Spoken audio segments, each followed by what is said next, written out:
Hello guys, welcome to Study Point. आप सबका मेरे यूट्यूब चैनल स्टडी पॉइंट पर स्वागत है। आज की वीडियो में अर्थ एटमॉस्फेयर के ऊपर कुछ मोस्ट इंपॉर्टेंट क्वेश्चंस करने वाले हैं। तो गाइस, वीडियो शुरू करने से पहले चैनल को सब्सक्राइब करना ना भूलना और साथ ही बनने बेल आइकन को भी प्रेस कर देना ताकि आपको आने वाली वीडियो की नोटिफिकेशन सबसे पहले मिल सके। तो गाइस, हम अपनी वीडियो शुरू करते हैं। Atmosphere is divided into two main vertical regions. One is called heterosphere and lower is a troposphere, mesosphere, homosphere, none of these. तो गैस मैं आपको बता दूं, जो हमारा एटमॉस्फेयर है वो दो मेन वर्टिकल रीजन में डिवाइड किया गया है। एक जो अपर है वो है हेट्रोस्फेयर और जो लोअर है वो है होमोस्फेयर। तो गैस अगर हम लोअर की बात करें होमोस्फेयर में, तो उसमें आते हैं ट्रोपोस्फेयर, स्ट्रेटोस्फेयर और आता है मीजोस्फेयर। और अगर बात की जाए हेट्रोस्फेयर की, तो इसमें क्या आता है, एक थर्मोस्फेयर और exosphere. Which layer of the atmosphere is responsible for aurora formation? Ozone layer, stratosphere, exosphere, ionosphere। तो गाइस मैं आपको बता दूं, जो अरोरा फॉर्मेशन के लिए एटमॉस्फेयर रिस्पॉन्सिबल है वो है ionosphere. The average temperature of the atmosphere at Earth's surface is 10 degrees Celsius, 14 degrees Celsius, 20 degrees Celsius, 25 degrees Celsius। तो जो अर्थ का एवरेज टेम्परेचर है अर्थ सरफेस का वो है 14 degree Celsius. The study of earth atmosphere and इस process is called aerology, geology, meteorology, astronomy. तो मैं आपको बता दूं, अर्थ एटमॉस्फेयर की स्टडी और उसके प्रोसेस को हम क्या बोलते हैं, aerology. Which of the following are the part of an atmosphere? Troposphere, stratosphere, thermosphere, all of the above. तो गाइस मैं आपको बता दूं, ट्रोपोस्फेयर, स्ट्रेटोस्फेयर, थर्मोस्फेयर ये तीनों के तीनों एटमॉस्फेयर के पार्ट हैं। इसका जो सही आंसर है वो है all of the above. By international convention which line marks the outermost boundary of the earth atmosphere? Space line, boundary line, Karman line, ऑस्टर्न लाइन। तो जो आउटर मोस्ट बाउंड्री लाइन है अर्थ की वो है कर्मन लाइन। तो मैं आपको बता दूं, जो कर्मन लाइन है ये मीजोस्फेयर और ट्रोपोस्फेयर के बीच में है। मीजोस्फेयर और ट्रोपोस्फेयर के बीच में है। What is known the cold and dense air blowing from the mountain slope during the night? Anabatic wind, katabatic wind, Louis wind, Kamsin wind। तो कैसे मैं आपको बता दूं, जो इसका सही आंसर है वो है कटाबैटिक विंड। तो गैस मैं आपको बता दूं, जो कटाबैटिक विंड्स होती हैं जो माउंटेन से नीचे की ओर आती हैं, और जो एनाबैटिक विंड्स होती हैं जो इसकी उल्टी होती हैं, जो माउंटेन की ऊपर ओर जाती हैं। Due to the rotation of earth, wind get deflected in a particular direction is known as geostrophic wind, tornado, polar winds, northwesters। तो जब अर्थ रोटेट करती है, जो विंड होती है वो एक पर्टिकुलर डायरेक्शन में जाती है, तो हम उसको पता क्या बोलते हैं, उसको बोलते हैं हम geostrophic wind. What is doldrum? Equator zone with low pressure, equator zone with high pressure, polar region with snowfall, horse latitude. तो गैस डोलड्रम क्या है? तो जो इसका सही आंसर है वो है equator zone, equatorial zone with low pressure. Why the trade wind blows? मतलब कि व्यापारिक हवा क्यों चलती है? Due to rotation of the earth, due to heating effect on the earth surface, movement of air along earth surface toward equator, due to atmospheric pressure. तो guys trade wind क्यों blow करती है? Because movement of air along earth surface toward equator. जो इसका सही answer है वो है सी। Y temperature decrease towards pole?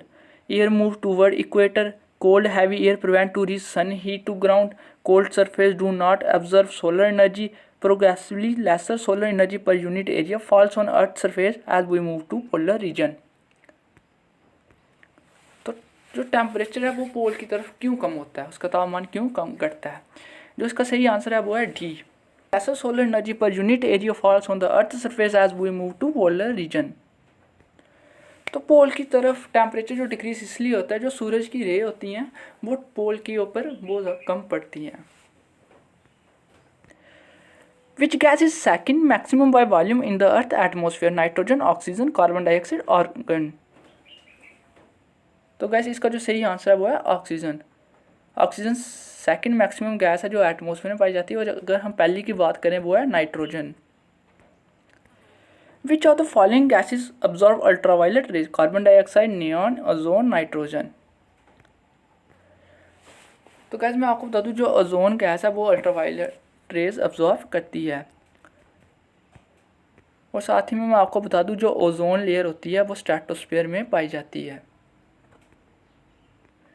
The refractive index of air is 0, slightly less than 1, 1 greater than 1।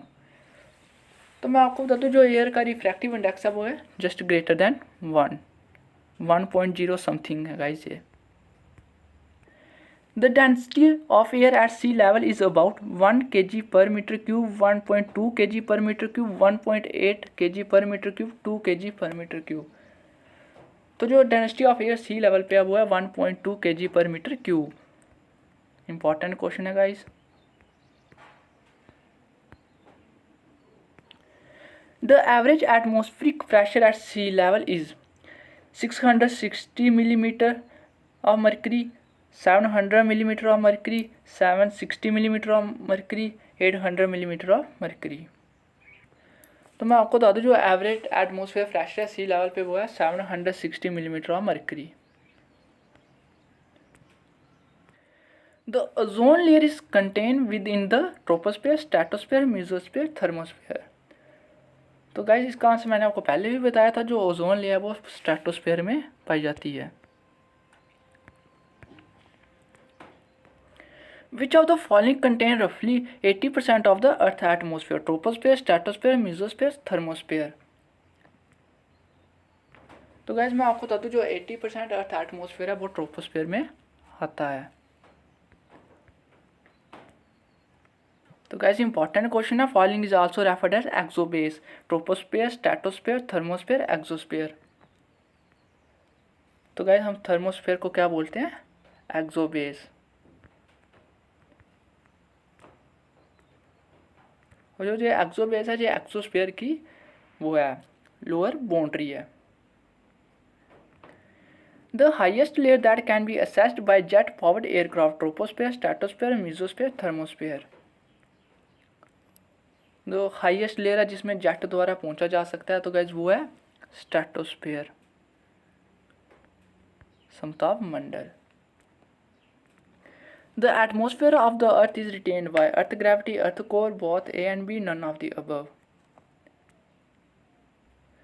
जो एटमोसफेयर ऑफ अर्थ है वो है अर्थ ग्रेविटी से रिटेन है,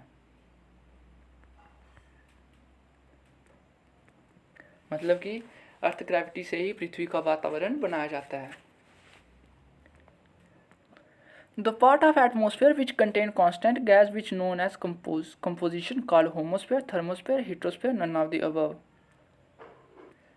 तो मैं आपको बता दूं जो कांस्टेंट गैसेस हैं गैस वो होमोस्फेयर में पाई जाती हैं।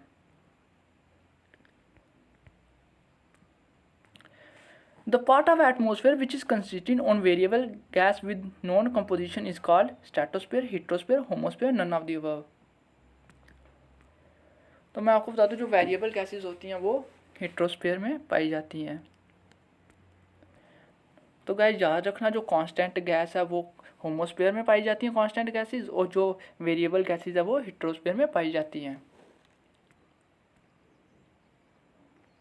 Nitrogen is percent in the air? हवा में कितनी परसेंट नाइट्रोजन है? 58, 68, 78, 88। तो गाइस मैं आपको बता दूं जो एयर में नाइट्रोजन है वो है 78%, जिसका सही आंसर है वो है C. Without dash there would be no cloud और rainfall, water vapour, CO, CO2, O3। तो गाइस मैं आपको बता दूं वाटर वेपर के बिना ना ही कोई बादल होगा और ना ही कोई वर्षा होगी। तो गाइस अगर आपको वीडियो अच्छा लगा वीडियो को लाइक और शेयर जरूर